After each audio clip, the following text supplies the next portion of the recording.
Anisan'ny tonga nanatra fehezam-boninkazo teny amin'ny kianjan'ny 17 May Analakely moa Andriamato Alain Ramarson nambarany fa nizaniza mahadika ny tolona mipetraka hatrano tantara ny tolona tamin'ny 2770 indrindra ny tamin'ny 17 ny volana May toy izao ny fanazavana ity mpanao politika ity. Azoko ambara dia tantara tsy hay ho adino zany indrindra fa teto amin'ity kianja ity netombohan'ny mpianatra zay tamin'izany ary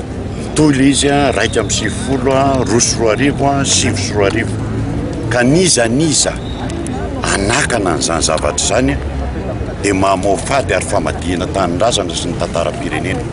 zay aloha ny tsara marihana satria teto ny aingana etaetam-bahoaka rehetra rehetra ary tsy mafisiko mihitsy zao teny zao hoe tsy diso mihitsy ny vahoaka malagasy nitsangana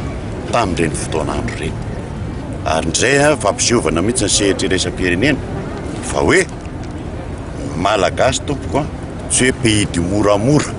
ka hoe manaikinaiky fahatany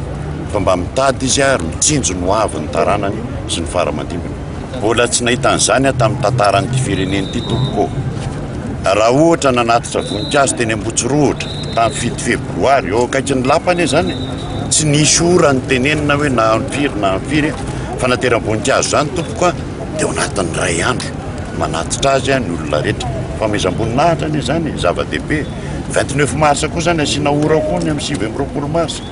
tamin'iny ary efa nitazomin-drareo amin'ny tsara-dalàna tany Betongolo nitsafafy manatitra isa-taona manatitra ity kianjan'ny 13 May ity isa-taona manatitra eto na tamin'ny andron'ny Ngaravalymanana ary tsisy fanakatsakana an'izany eo amin'ny ora zao na zao satria voatery manaja mitondra rehetra eto amin'ity firenena ity voatery manaja ny toerana ray ity indrindra fa amin'ny andro ny 17 May ka tsisy hoe baikobaikon'ny zany tenitenenina hoe zao fangahana azy ny kadasitra ny 17 May fa tia tantaram-pirenena ity raha ny sitsiny loatra raha hoe eto mametra voninkazo tsisy filaharana zao hitanareo teo tsisy ninninna fa famezam-boninahitra